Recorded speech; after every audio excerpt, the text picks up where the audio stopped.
এই নোটিছটোক আমি যদি অসমীয়াত পঢ়িব বিচাৰোঁ, ছাপ'জ এই নোটিছটো আমি ইংলিছ ভালকৈ নাজানো, তেতিয়াহ'লে আমি অসমীয়াত পঢ়িব লাগিব। তো এনেকুৱা কি উপায় আছে যিহেতু আমি অসমীয়াত আৰামছে পঢ়িব পাৰিম আৰু এইটো ট্ৰেঞ্চলেট কৰিব লৈ আৰামছে পঢ়িব পাৰিম। চ' আমি প্ৰথমতে যাব লাগিব গুগলত যাই আমি চাব লাগিব ইয়াতে ট্ৰেঞ্চলেটৰত যে টেপ কৰাৰ পিছত ইয়াতে আছে ডিটেক্ট লেংগুৱেজ আৰু ইয়াতে লিখা আছে এছামিছ। যদি এছামিছ নাথাকে, বেলেগ লেংগুৱেজ থাকিলে আমি ইয়াতে এছামিছ টিক মাৰ্ক দি ল'ব লাগিব। তাৰপিছত আমি যাব লাগিব এইটো অপশ্যনত, য'ত আমাৰ এই নোটিছটো আছিলে, নোটিছটো আমি ইয়াতে চিলেক্ট কৰিব লাগিব। চিলেক্ট কৰাৰ লগে লগে ইয়াতে গোটেইখিনি বস্তু অসমীয়াত আমি পাই আছোঁ।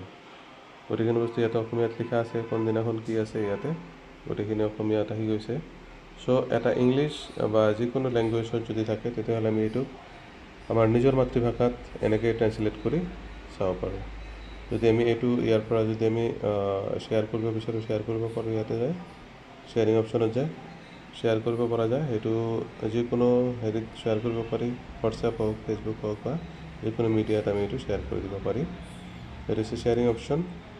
তো এনেকৈ আমি যিকোনো লেংগুৱেজত যদি আমাৰ কোনো হেৰি থাকে, নোটিছ থাকে, তেতিয়াহ'লে ছাপ'জ আমি আৰু এটা চাওঁ, ইয়াতে ইয়াতে লিখাৰ লগে লগে অসমীয়াত ইয়াতে গোটেইখিনি ট্ৰেঞ্চলেট হৈ গৈছে। চ' এনেকৈ আমি ট্ৰেঞ্চলেট কৰিব পাৰোঁ। ভিডিঅ'খন ভাল লাগিলে লাইক কৰিব আৰু কমেণ্ট কৰিব। Thank you very much.